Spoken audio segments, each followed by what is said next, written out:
আল্লাহ রাব্বুল আলামিন কোরআনে কারীমের ভিতরে নবীজির নাম একটি বারের জন্য নাম ধরে তাকে ডাকেন নাই, বরং তিনি বলেছেন তোমরা পরস্পর পরস্পরকে যেভাবে নাম ধরে ডাকাডাকি করো আমার নবীকে সেভাবে নাম ধরে ডাকবে না। আল্লাহ নিষেধ করেছেন আমার নবীর নাম ধরে ডাকবে না। সুবহানাল্লাহি ওয়া বিহামদিহি।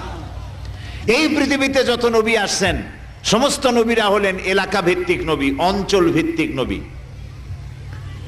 এক এক এলাকার, নূহ আলাইহিস সালাম এক এলাকার, মুসা আলাইহিস সালাম আলাক এলাকার, দাউদ আলাইহিস সালাম আরাক এলাকার, এরকম এলাকা ভাগ ভাগ করা। কিন্তু মুহাম্মদ সাল্লাল্লাহু আলাইহি ওয়াসাল্লামকে আল্লাহ রাব্বুল আলামিন কোন এলাকার জন্য নবী বানান নাই।